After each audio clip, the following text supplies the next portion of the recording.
The casserole dish was still warm in my hands when my son-in-law looked at me across the kitchen and said, "You know, Harold, you really didn't have to come all the way out here. We're not running a soup kitchen." I set the dish down on the counter. Slowly. My daughter, Natalie, was in the next room with the baby. She didn't hear him. I was grateful for that. I'm 63 years old. I spent 31 years with the Canada Revenue Agency, the last 14 of them in the Criminal Investigations Program. I've sat across from CEOs who thought their lawyers could protect them. I've watched men in $1,000 suits cry when the paper trail finally caught up to them. I know how to read a room. And I know how to wait. I smiled at my son-in-law the way I always did. Just thought you two could use a home-cooked meal, Garrett. New baby is hard work. He turned back to his phone. That was 3 years ago. I wish I could say it was the worst thing he ever said to me. It wasn't even close. Natalie was 31 when she met Garrett Whitfield at a fundraising gala in downtown Toronto. She called me the next morning, practically whispering like she was afraid to jinx it. "Dad, he's different." He actually listened to me. Like, really listened. I remember standing at my kitchen window with my coffee going cold, watching the snow come down over the backyard where she used to build forts as a kid, thinking, please, let this one be good to her. She deserved good. Her mother, my wife Carol, had passed 4 years before that. Ovarian cancer, quick and merciless. It was just the two of us after that, Natalie and me. She was the reason I kept the house in Mississauga instead of taking early retirement to somewhere warmer. I couldn't be far from her. I just couldn't. Garrett came for money, old money. His grandfather had built a regional real estate development company in southern Ontario that eventually grew into something worth paying attention to. By the time Garrett inherited his piece of it, Whitfield Property Group had residential projects from Barrie down to Windsor. He hadn't built a thing himself, but he wore the legacy like a tailored jacket, and never let anyone forget who his grandfather was. He was charming enough at first, I'll give him that. He remembered details, asked about my golf game, asked about my old colleague Doug, who I'd mentioned once in passing. He had that quality where he made you feel interesting, and people who make you feel interesting are dangerous because you stop watching them closely. The first real sign came 18 months into their marriage at Christmas. We were all at their house in Oakville, a 4-bedroom place on a quiet street that backed onto a conservation area. Beautiful home. Garrett had bought it before the wedding. Natalie had decorated every room. You could feel her in the details. The worn-in reading chair by the window, the gallery wall of family photos, the cedar wreath on the door that smelled like a real tree. My grandson Theo had just turned 2. He was in that stage where everything is a toy and every room is a course to run laps around. He'd gotten into the basket of magazines by the couch and was pulling them out one by one with the quiet, serious focus only toddlers can bring to destruction. Garrett walked in, saw the mess, and snapped the magazine out of Theo's hands so fast the boy fell back onto the hardwood floor. Not a hard fall, but a shock. Theo looked up with that suspended moment before the crying starts. Mouth open, eyes wide. "Don't make a mess," Garrett said, not to the toddler, to the room, like he was making an announcement. Theo started crying. I was out of my chair before I thought about it. I picked Theo up and held him and said nothing. Not yet. Natalie was already in the doorway, face pale. "He's 2 years old, Garrett," she said quietly. "And he'll be 3, and then 5, and I'm not raising a kid who doesn't respect the house." I held my grandson and bounced him gently and felt something go very still inside me. I'd felt that stillness before. In interview rooms, when someone across the table finally said the thing that told me exactly who they were, I knew who Garrett was then. After the holidays, I started paying attention differently, not making noise about it, just watching. Over the next year, I saw the pattern clearly. When it was just family, Garrett was sharp-edged and dismissive. When there were other people around, his colleagues, his golf buddies, the neighbors he wanted to impress, he was warm and funny and put his arm around Natalie and called her my best friend. He had 2 registers, and he switched between them the way some people switch languages. Effortlessly, automatically. Natalie stopped calling me as often. When I drove out to see them on weekends, she seemed tired in a way that wasn't about the baby. She laughed a little too quickly at his jokes.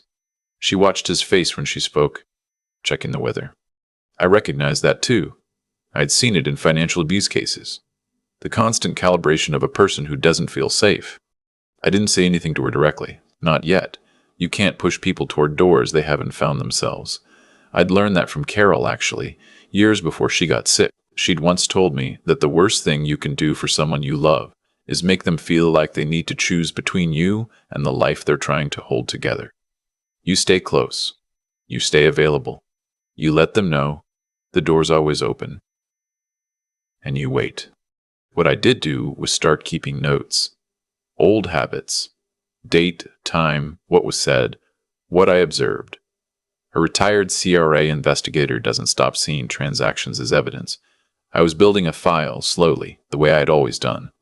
I also made a call to an old colleague from my criminal investigations days, a woman named Pauline who'd moved into private forensic accounting after she retired. I didn't tell her everything. I just asked her if she could look into the public filings for Whitfield Property Group. Nothing illegal about that. Corporate records in Ontario are public. Annual returns, director listings, property registrations. What she found wasn't dramatic. Not at first, just small inconsistencies. A numbered company that showed up as a buyer on 2 properties that Whitfield had listed publicly as sold to third parties. A registered address that traced back to a shell in the Cayman Islands that didn't match the profile of the kind of institutional buyer Garrett always claimed he was selling. 2. Nothing conclusive. But it was the shape of something. I'd seen that shape before. I kept waiting. The night, everything broke open. I was in my kitchen in Mississauga making tea. It was a Tuesday in November, nearly 9:30 at night. And Natalie called me, sounding like she'd been crying for hours. "Dad," she said, "I need to tell you something." I sat down. She told me that Garrett had been moving money, that she'd found out because a letter had come to the house addressed to her name, not his, from a law firm she didn't recognize. She'd opened it. It was a notice about a numbered company she'd been listed as a director of without her knowledge, a company that had been used to purchase and flip 2 condominiums in the Kitchener-Waterloo area at a markup that looked to her like something might be wrong. "He used my name," she said. "He put me on the paperwork without telling me. Dad, if something illegal happened, my name is on it." My chest went very cold, not with panic, with clarity. "Don't call him," I said. "Don't confront him. Don't say anything. Where are you right now?" "Oakville. He's at a dinner in the city. He won't be back until midnight." "Put that letter somewhere safe. Take photos of it on your phone. Don't move it. Don't do anything else with it. I'm going to make some calls." "Dad, who are you calling?" "People I used to work with," I said. I think she heard something in my voice she hadn't heard before. She was quiet for a moment. "You were more than just an accountant, weren't you?" she said. It wasn't really a question. I'd spent 31 years being modest about my work. When Natalie was growing up, I told her I worked for the government, that I helped make sure big companies paid their fair share of taxes, that it was mostly paperwork and spreadsheets. I didn't tell her about the organized crime files, the mortgage fraud rings, the money laundering investigations that ran for 3 or 4 years before we had enough to move. I didn't tell her about the times I'd sat across from people who were genuinely frightening and had to stay steady. I didn't think she needed to know. I wanted her to think of me as her father, not as something else. "I was good at my job," I said. "That's all. Let me work." Over the next 2 weeks, I moved carefully. I reached out to a former RCMP financial crimes officer I'd collaborated with on a joint task force back in 2009.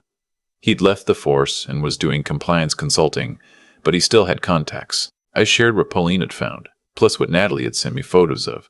He looked at it for 48 hours and called me back. "Harold," he said, "this is more than 2 condos.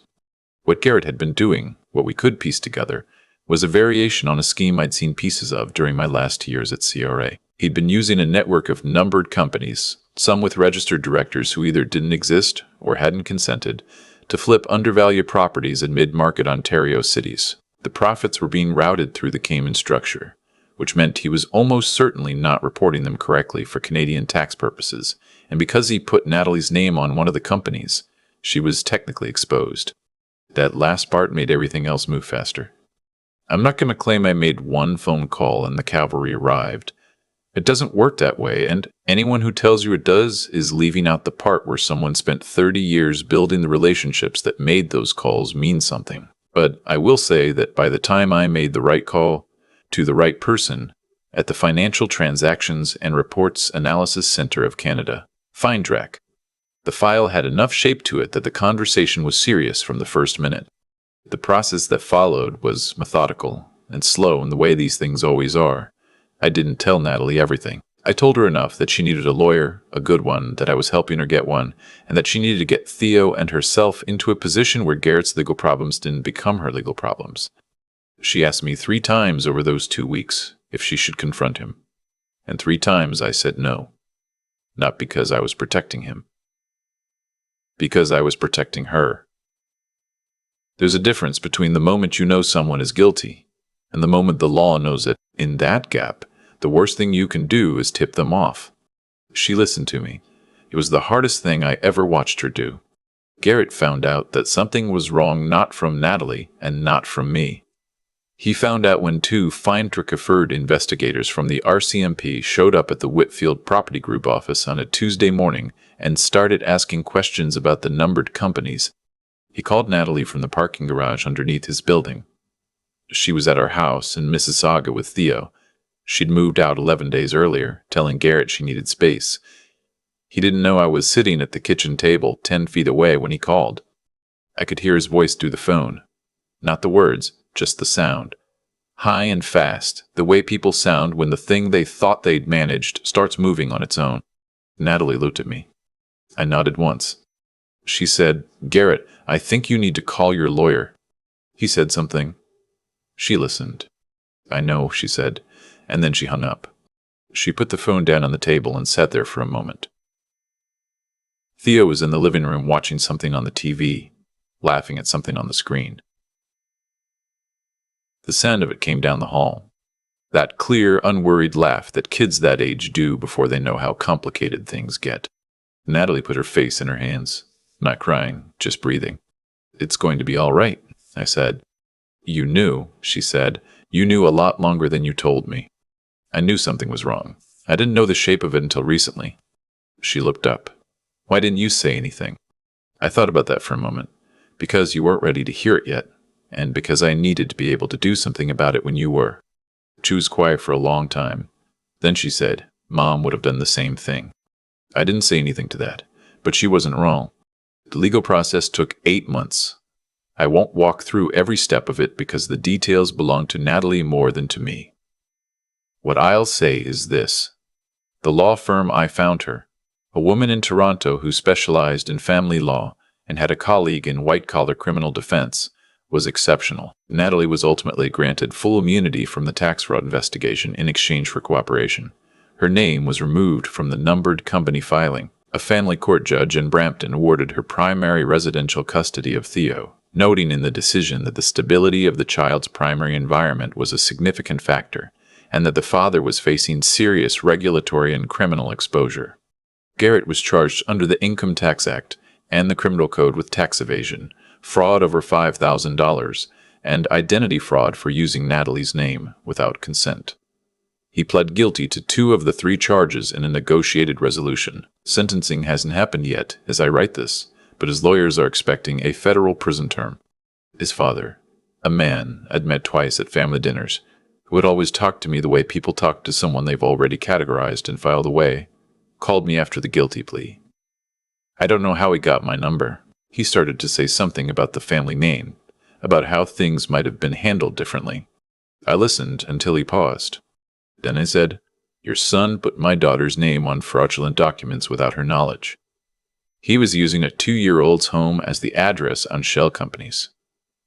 If you'd like to have a different conversation than this one, you're welcome to call back." He didn't call back. Theo is 4 now. He comes to Mississauga most weekends. We watch hockey together. He's decided he likes the Leafs, which I choose to take as evidence that optimism is genetic.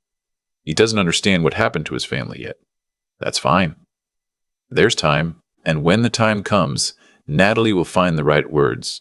She's always been better with words than I was. Last month she said something to me that I keep thinking about.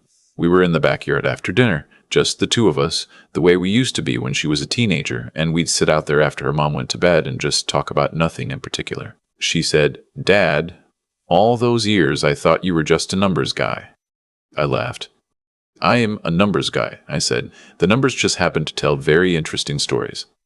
She leaned her head on my shoulder for a moment, the way she hasn't done since she was about 15. And I thought about Carol. I thought about how Carol would have handled all of this, probably better than I did, probably with more grace. But I also thought, I did what I could with what I had. I kept the door open. I waited until the moment was right. I used the tools I knew how to use. I'm 63 years old and retired, and I live alone in a house in Mississauga with a backyard full of dead leaves I keep meaning to rake. My grandson calls me Grandpa Hal and asks me every single weekend if we can have waffles for breakfast. We always do. I've been thinking a lot lately about what Garrett actually saw when he looked at me across that kitchen counter. A 60-something retired civil servant with a casserole dish. A man who drove a 6-year-old Civic and wore the same style of fleece jacket he'd been buying since the 90s. Someone who could be dismissed without much effort. He wasn't entirely wrong about what he saw. I am those things. What he missed was everything underneath them. There's something I've come to believe. Not from a book or a sermon, but from 3 decades of watching people make choices and then live inside the consequences of those choices. And it's this. The way a person treats someone they've decided doesn't matter tells you everything about who they actually are. Garrett never hid who he was. He just assumed I wasn't paying attention. That's the thing about people who think they're the smartest person in the room. They stop watching the room. I think about the night Natalie called me, 8 months into that investigation, and said she finally understood why I'd never pushed her toward the door earlier. She'd expected me to say, "I told you so." I didn't. Because that was never the point. The point was that she needed to find the truth herself, in her own time, and I needed to be ready when she did. Patience isn't passivity. I learned that early in my career. Real patience is just preparation that hasn't been needed yet. What I want Theo to understand someday, when he's old enough to hear this story properly, is that the things that actually protect you in life aren't loud. They're not impressive at a dinner table. They're the habits you build quietly over a long time. The discipline to keep doing careful work even when nobody's watching. The honesty to see a situation clearly instead of the way you wish it was. And the willingness to stay steady when everything in you wants to react. I spent 31 years building those habits because the job required it. But looking back, I think I'd have needed them anyway. Life requires them too. Garrett had money and confidence, and a very good tailor. What he didn't have was the integrity to build something honestly, and when that caught up with him, and it always catches up, I have never once seen it not catch up. He had nothing underneath to stand on. Natalie has Theo in Mississauga most weekends now. She's back at work, doing well, laughing the way she used to laugh before she got tired. Last Saturday, she watched Theo and me argue very seriously about whether the Leafs had a real shot this season. And she shook her head and said, "You two are exactly the same. I'll take that." I've spent a lot of years being underestimated. I don't say that with bitterness. Honestly, at this point, I think it's one of the most useful things that ever happened to me. It kept me paying attention. It kept me sharp. And when the moment finally came that required everything I had, I was ready. That's enough for me.